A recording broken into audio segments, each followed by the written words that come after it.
I mean, in my mind, everything I do makes sense. It doesn't. It doesn't. I'm going to give you an uncomfortable truth. No, it doesn't. If you're telling me that I'm an alternative comedian means whatever I'm doing making sense. No, you say you're from Ireland. That doesn't make sense. How would you come in? It's sarcasm,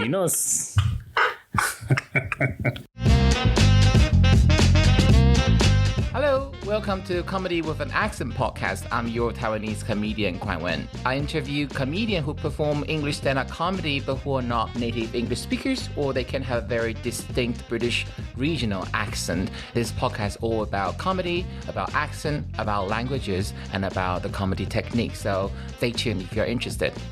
Hello, welcome back to another episode of Comedy with an Accent podcast. I am feeling so honored and moved because of the guest arrival today. Let me explain. Doing this business, I didn't expect to be turned down so many times by potential guests that refused to come on the podcast. Today's guest not only gracefully accepted the invitation, he doesn't agree to every podcast request. And that made me feel so special. So welcome to today's guest again. I'm sorry I'm going to do this to you. You may have seen him on a TV program with Joe Lycett, with host a personal private investigation series on YouTube. Hilarious Mark Silcox. Hi, welcome. Thank you. Thank you for having me. You can notice the difference in our tone already, because I've been thinking about it. Mark is one of the funniest but driest comedian out there, and he has been described as dry as the Sahara Desert. So this episode can go both ways, because his speaking pattern basically is like mine and being slowed down to 0. Which way? 0.5. 0.75 as well? Basically, your speech pattern is...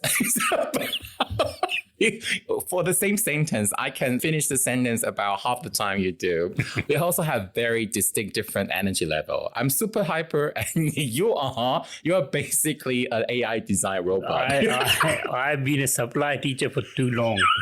And nobody let me speak in my class, so I just keep quiet, write down instruction on the board what they have to do. If they don't do what they're supposed to do, I will just report it and my job done. When you say you were a supply teacher, I thought what you were trying to do or where you were going, like, I've been a supply teacher for 20 odd years, so I'm already dead inside. I thought that was the way about to go. Mark, I'm going to have my opening question. Please forgive me for any rudeness implied. I don't mean anything malicious. This is a standard question for all my guests. So the question is, when you perform, do you think when you speak English, you have an accent? Oh, yeah, I have an accent. That's my USP.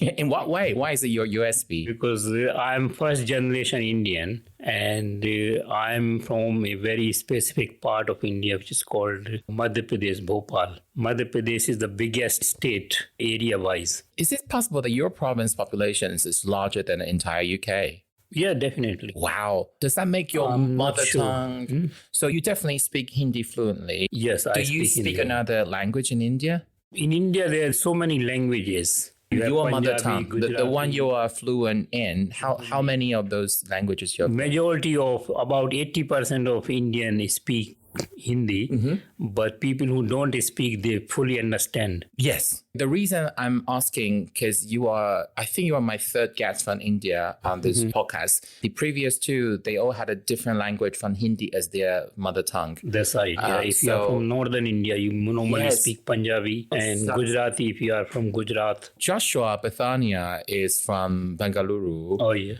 Tamil. I think it's Tamil. I'm so bad.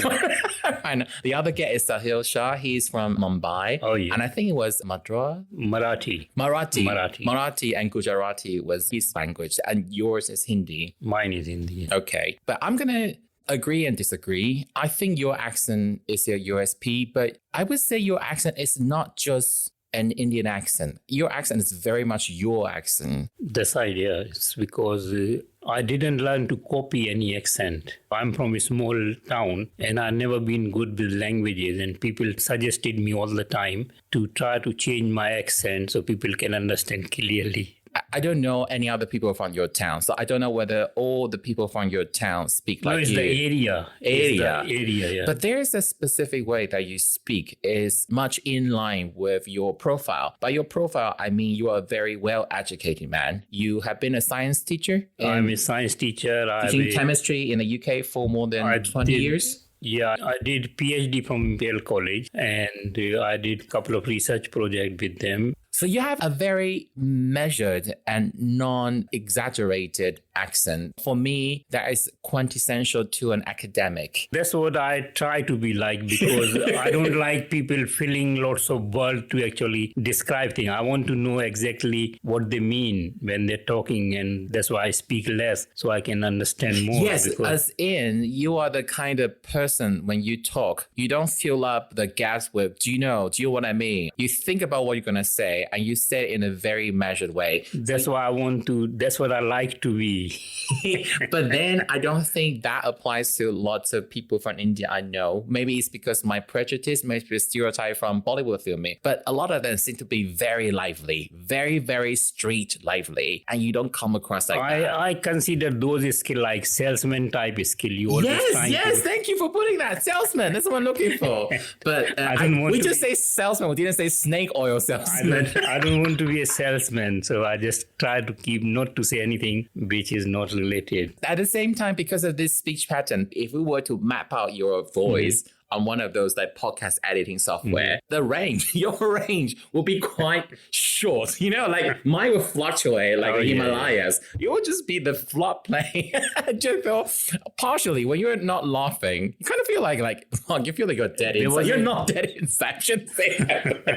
There was a lecturer, Mr. Dholi, a long time ago in 1980, 80 to 83, 3 years he taught us. Oh my God, some of our audience were not born by that point. And he will slow down his voice so everyone is curious what he's going to say. And he was a really very good teacher. So I kind of like his style and I try to adopt his style. He was your colleague? No, teacher. Teacher? Yeah, he was my teacher in India. He was a lecturer. I was doing BSc. A bachelor degree. Bachelor degree in science. So this is not accidental, the way you speak. I got influenced by him. You got influenced by him. Also, it's not like you want to create how to say that? It's not that you want to create a pretentious persona, but you want to speak like you know what you want to say. I know what I want to say, and whatever I do, I'm fully sure what I'm trying to do or say. But people just don't listen to me, in school basically. Really? Yeah, in school I had a lot of problem because they will find one or two words funny, what I'm trying to say, and they won't stop laughing and I can't finish. That's such a shame because you're like a cult preference choice in the comedy world. You're a comedian's comedian. But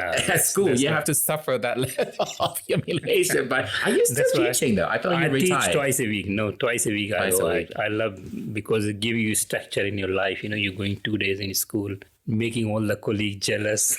To your students for the filming and put it on social media. Say, You do? They do? They don't used to learn before. Now they still don't want to learn anything. So you don't get more respect from appearing on TV with Joe Lycett? I get lots of respect, but I'm not there to get respect. I want to just teach.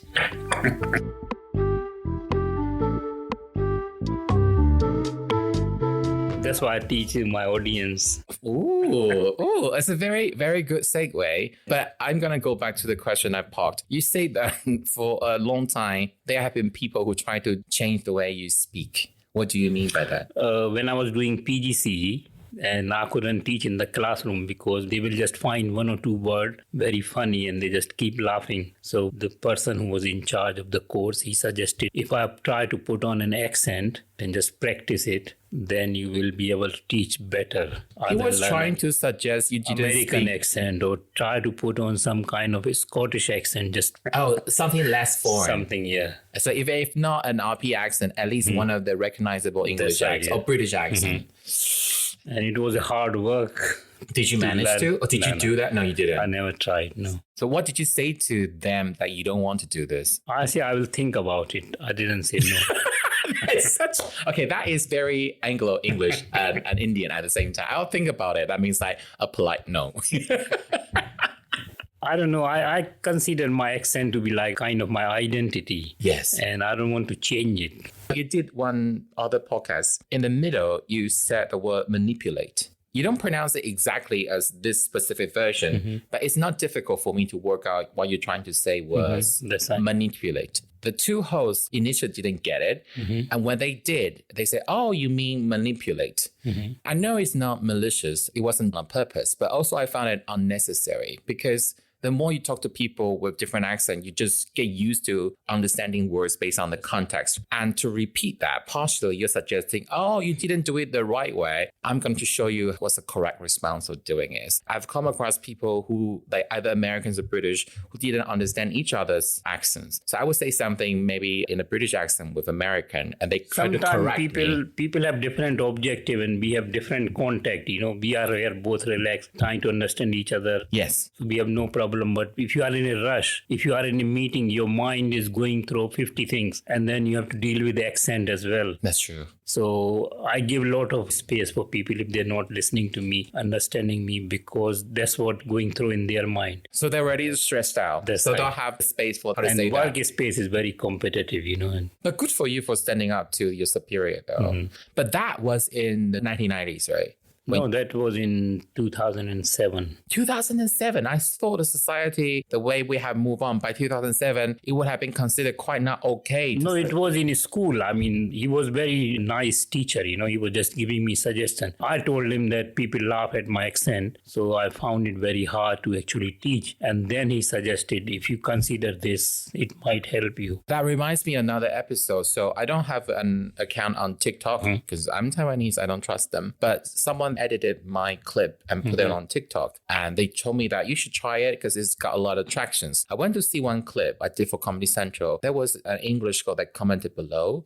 Oh my God, his accent. Ha, ha, ha, ha. And then I click on the girl's own account. In one of the videos she talks, she had a very strong regional accent from the north. And I thought, the way you are mocking my accent, but people in London could easily mock your accent. That's right, yeah. Have you ever thought about this? You could be the target of the same kind of behavior. I don't wish bad karma on you, but have you realized the irony of you doing so? So I always wonder, I don't know, I've not been to a school in this country before, but for children to openly mock the teacher's accent, that's not quite okay. Children here, there's always one or two kids in the class who are jokers, so you can't stop them. If they don't talk to you directly, they will do it indirectly. What can you say? You can't interfere their communication with their friends. I say send them to Afghanistan and fight because the society has more use of them there. I mean, they might eventually end up there, but... Ouch! Okay.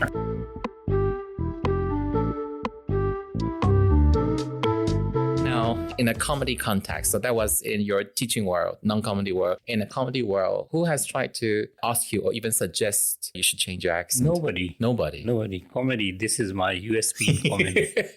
And since when did you realize this is USP? Even when I did my comedy course in 2008, December.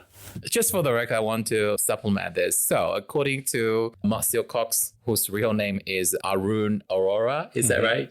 Is that okay for me to share this? Yeah, sure. Yeah. Aurora, as the English word Aurora? Without an U. Without an U. Same meaning, but without U. When we write in Hindi. So your initial would have been AA. Yeah.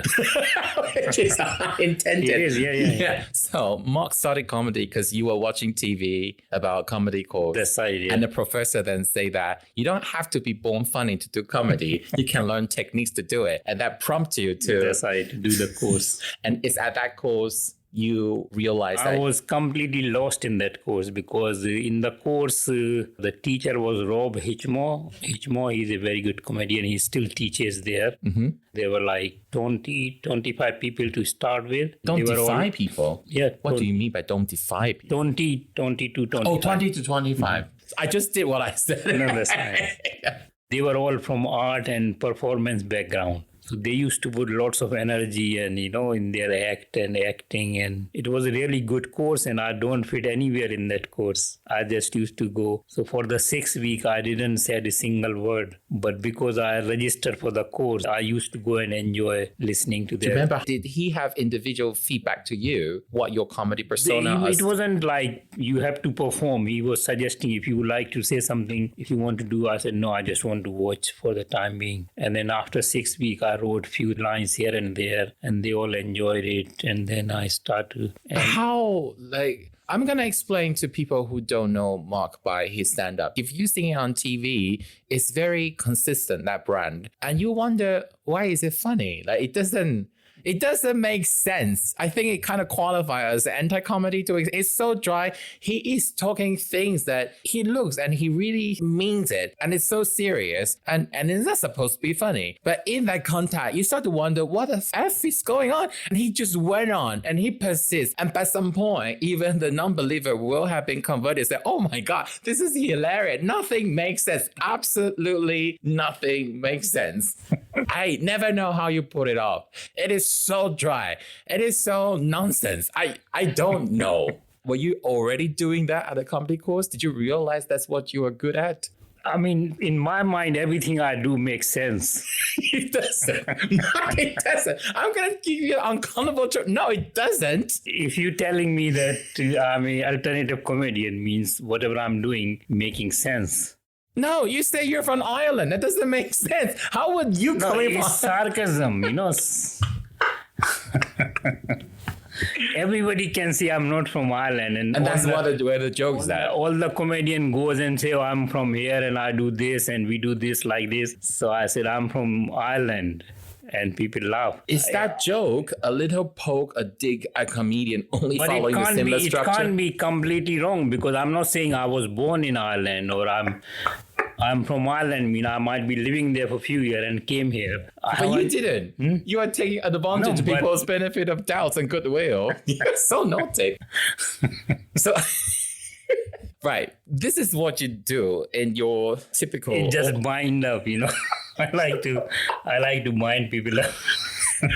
In your opening, what you like to say, you say that I've been trying to learn and I have perfected this Indian accent. And I think that's a way for you to say, I'm fully aware you can notice my accent and I'm going to explain it. But by explaining it, I'm also going to make a joke out of it. So that's one extra joke. And then you get it out of the way. You can stop trying to think about where my accent is from and now try to enjoy my comedy. Right? That's a very effective way of doing this. But yeah. It's very postmodernist. Your jokes are funny because it doesn't make sense. But because none of it makes sense, then it makes sense. That's all I can say.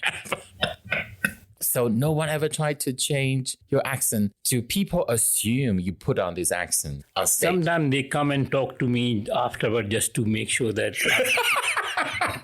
I'm not putting it on. Okay, that is quite rude and request. So how do they phrase it? They can't just say that, hey, just want to make sure that you don't talk like that in real life. How do they phrase it if they approach you? No, I mean, they just come and talk to you, oh, how are you been? Or, some kind of conversation they would like to have. Or maybe they don't actually want to have conversation. The whole purpose is just to hear me off the stage. And do they make any comment about that? Oh, you actually have the same... And then they talk to their friends, see, you speak like this.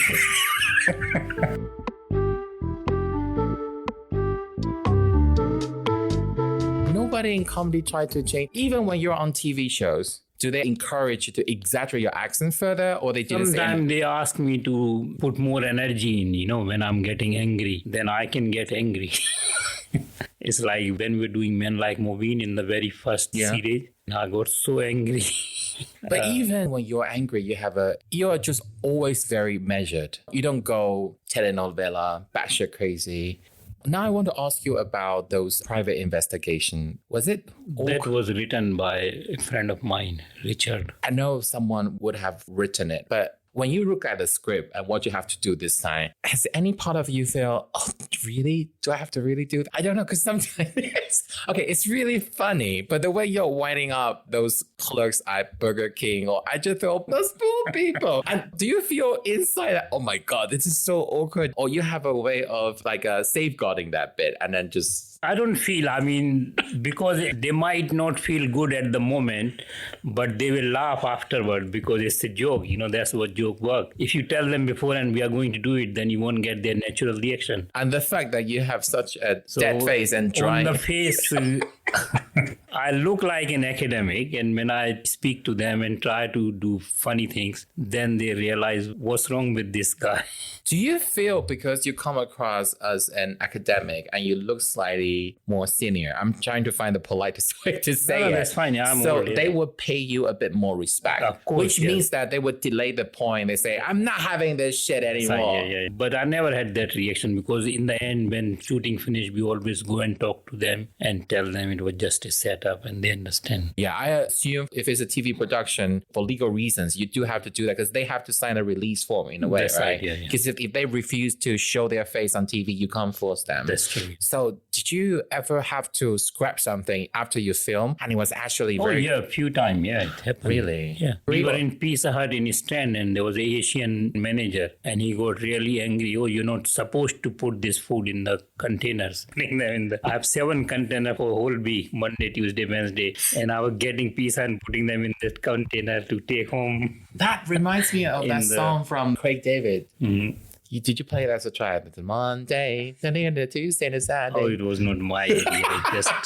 One thing I noticed that I'm very lucky because you're chuckling, you're smiling a lot. But when you're on stage, you don't do that all the time. No, try not to. But you try not to. So it's deliberate, right? Because I've calculated you really save the facial expression of smiling to a minimum. You don't really show it. You don't even have the giggling or chuckling sound, which a lot of comedians tend to do. I like to do it too, but you don't because you have I don't want to do that. No. Yeah. I consider that kind of distracting. Even in my normal conversation, I don't chuckle much. Explain distracting. Why is it distracting? It's just like when I was growing up, I read few texts where they say, when you speak, your word should express whatever you're trying to say and don't use any aid like hand gesture, face gesture. And somehow just insulted the entire nation of Italy. No, somehow that is stuck.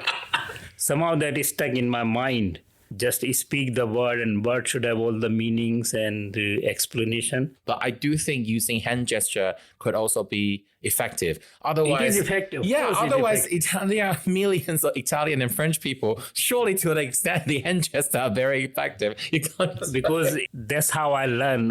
Somehow I got that is stuck in my mind that your vocabulary should be strong and everything you say, you just say by tongue. Don't use any face expression. That when people will pay more attention to. So in theory, every comedian should make every word count as much as possible. That should be the theory. But I would think that because you perform in a style that is so dry, whether that word is effective enough is even more obvious. Does that make you sometimes so anal about a specific punchline? Let me put it this way. When I edit this podcast, I notice that when I speak, I do put a lot of junk words and I tend to remove them.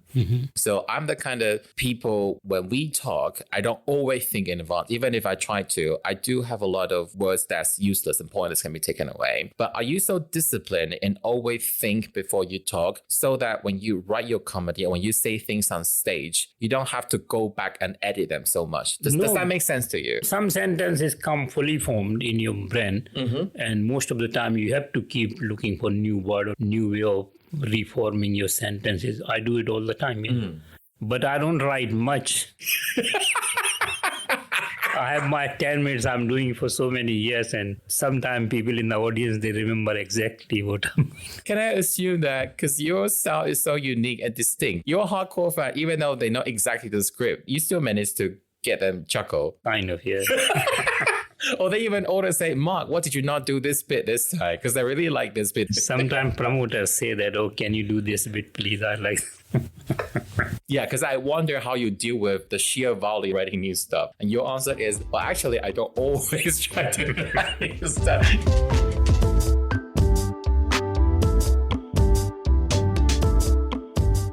You were born in India. The South Asian population have very special place in the UK. But when you see a South Asian act, it could be someone who just came from India. That's right. We shouldn't use the term fresh off the boat, but that's what I'm trying to say. Oh, it could be Asian British who are I've been living here for 33 years, but I still look fresh off the boat. You see, that's my question. Because especially comedians, most of them are younger, right? So when you see a younger Asian comedian, either they are the second generation, they talk about the difficulty of being born here, but try to adjust themselves to the old-fashioned first generation immigrant value of their parents. Like that's a common thing. Or it could be an Indian born in India. They just moved to the UK. But they are very well educated. In this time, to be able to come from India to here, you either have to be very rich and well educated, because otherwise You won't get visa otherwise, Yeah. it's very hard. Whereas So you if say have that a- the second generation are not necessarily well educated. here in second generation, it's different education system. I'm not saying they're not very well educated. I'm trying to dig a hole for you to jump into it. But you are in the middle because you were born in India, but you've been here. How many prime minister have you had?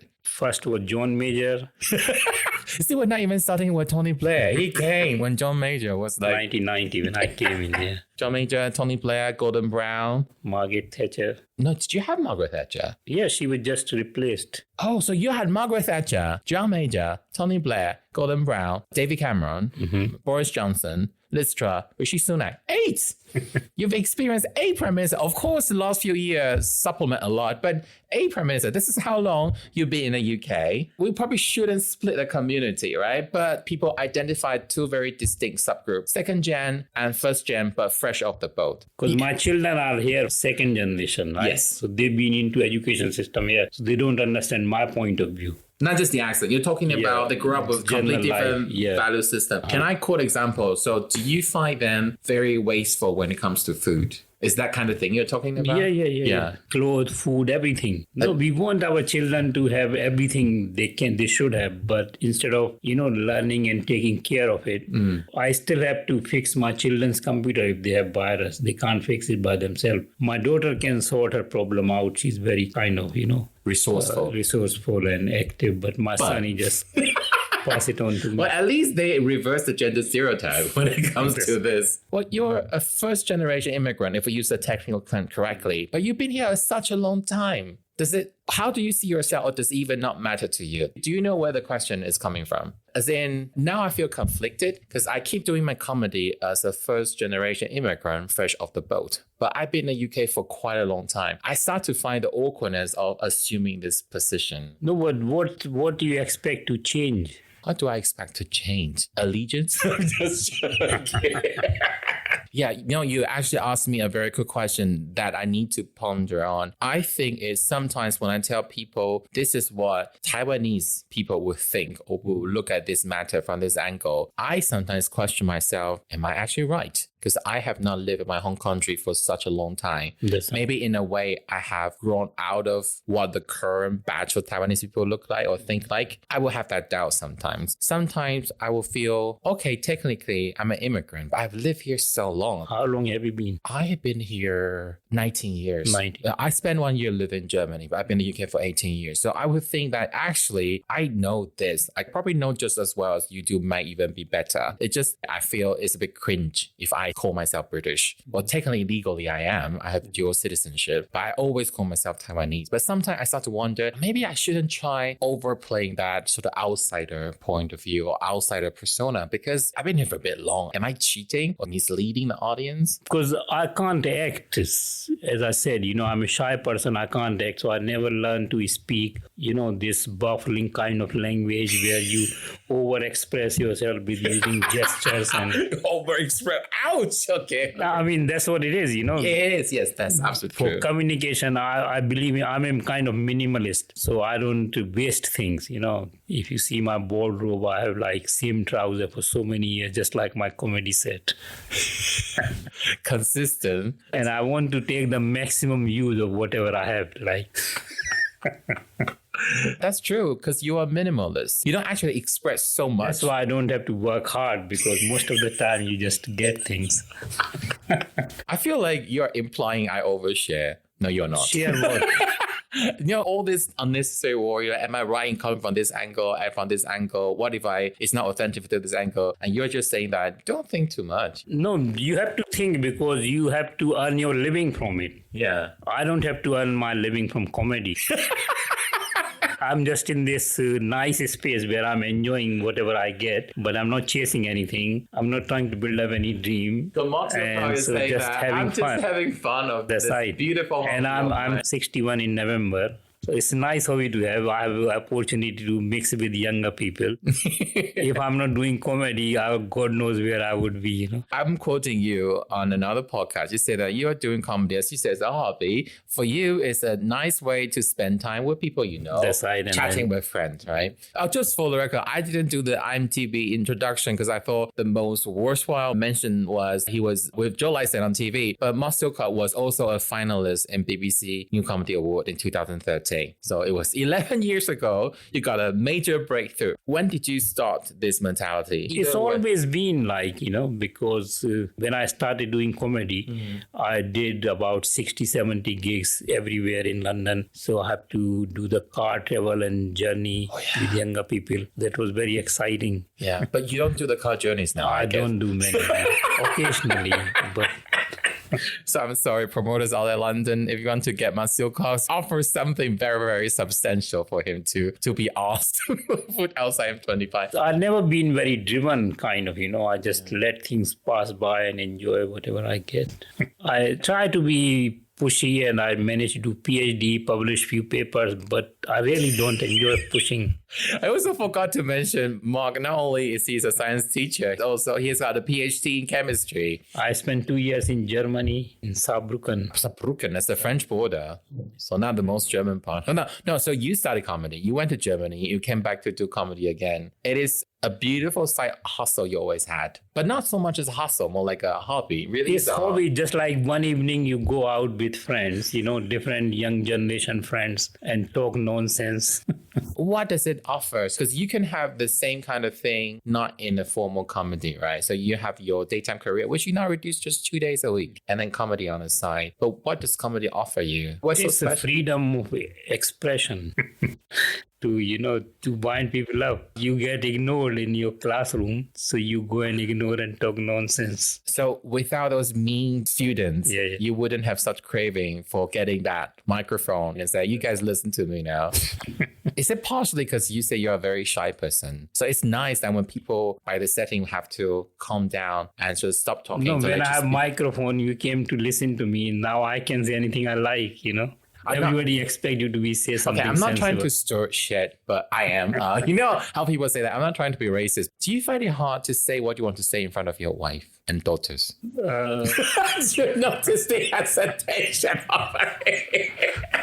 We have our roles to play, so I play my role. Okay, that is a beautiful and diplomatic answer to this question. So husband around the world, learn. And can I use this as a clip? Would that bring you trouble in the Yeah, sure. No, there's no trouble. Okay, I got the answer I want. So comedy offer you a stage to speak and say whatever you want to say, which you cannot always achieve in the daytime job environment or at home. So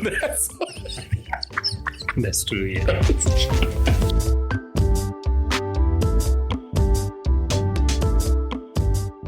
Do you feel that you are the only immigrant in your family, in a way? That's right, yeah. That's why.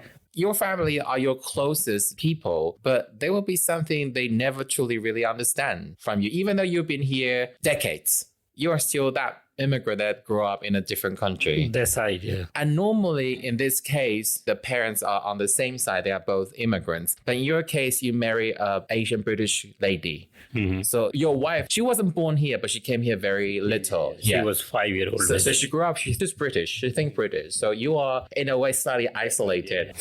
Comedy allows you to be yourself when it comes to this kind of thinking and perspective, and then see whoever are attracted by your point of view. Oh, that's fascinating. Is that going to be me 20 years later? Might be, yeah.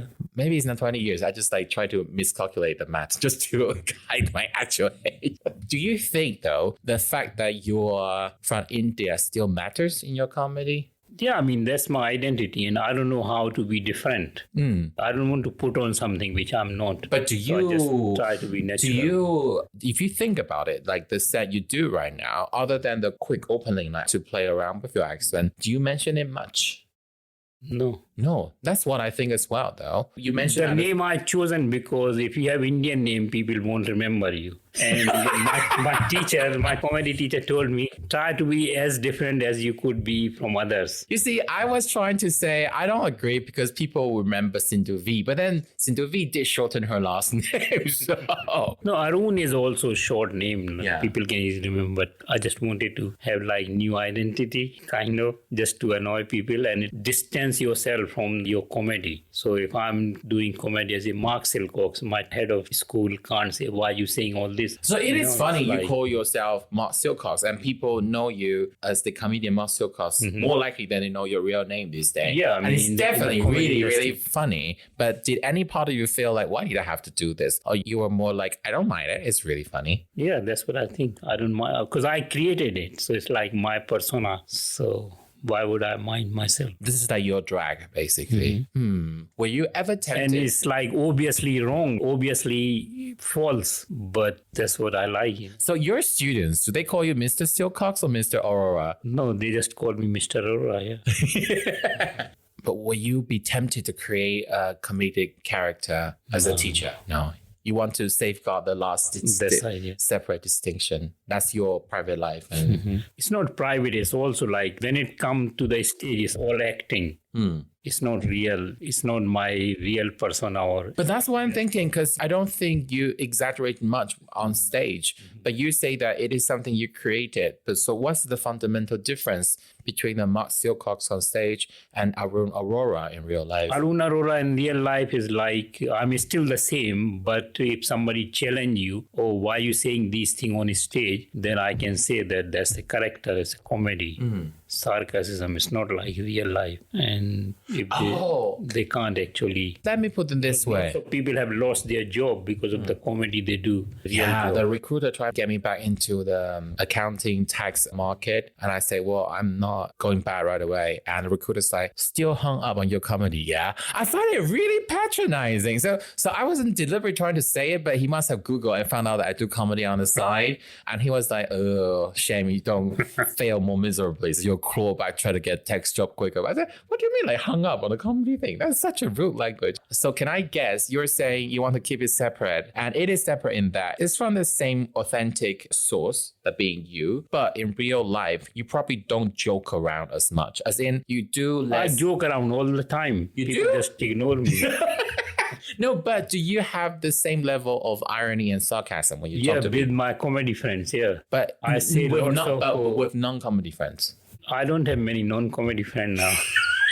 I have my badminton group, so there are 8 or 10 people there. And your family. And my family. Your neighbors, possibly. And my neighbors. People you have to talk to when you take out I share the curry with them, so they are all good. Curry? Do you just give me a fact, or you try to sort of max out the racial stereotype?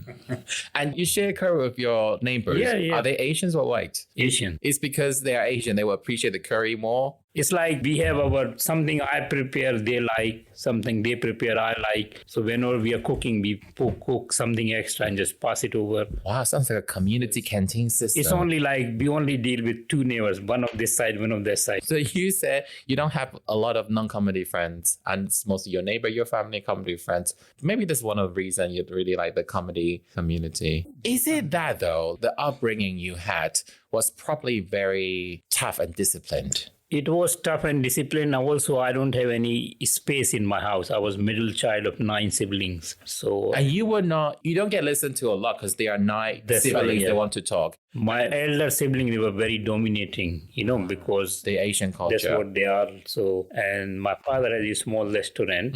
So there are lots of things of restaurant is done at home. So everybody is doing something to help the business. I used to do quite a lot of work at home, and then I realized, it's like trap.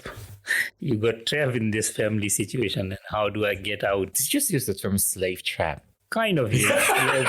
But child labor. I wasn't trying to scoop out the childhood trauma. It's in my routine. Yeah. When I do my show, Women Only, I explain this. This is what I am. I try to do very little and try to gain maximum benefit in any situation I'm in. Okay, my interpretation. I think if you had not been born into an Asian family of your generation, you would have been a jokier bloke. in another culture or in a younger era. Or might have been a scientist or mathematician if I would have. But even the younger scientists, they don't always maintain the very sort of stiff academic persona in the way that English people, I think, because their culture allows them, they joke a lot more. And people would know, oh, they're just joking. It's a joke. It also depends on your family situation. If you come from jokey family when everyone joking around. Yes, absolutely. But my two elder brothers, they were like 10 years older than me. And the restaurant used to open 24 hours. So my father used to sit in the restaurant for the whole day, looking after all the business. And then my two brothers, they used to look after the whole night. So their education was disrupted as well. So it's all like, everyone is like, you have everything you need. What else do you need? Just close your eyes and keep working, that kind of. And fun is not a key element of That's that. Right. Fun was a key element. And then I learned that I can pass exams. So that was my getaway from that situation. So I did my education. I did really well. And I passed all my exams. I did masters and bachelors from India. And then I got a job as a lecturer in government school. You got your way out. You're very intelligent and you perform well academically. That's all true. But you are also funny. You're a fun person, but that was never really... I don't have muscles, so I have to be... It was not encouraged. And that's why the comedian grew, because we're more likely to understand, oh, something is a joke we can take. And you can be as snarky and sarcastic that people will understand you. And when you go on stage, you can say those funny things. But in real life, with a non-comic person, there's a little tendency in you. You want to be a little bit naughty, but then you think, maybe I shouldn't do that. And that's what driven you to the comedy side. And that's what I'm trying to say. No, you're right. Because your upbringing and the era you were born in, and you were never encouraged to really allow to be open with the fun side.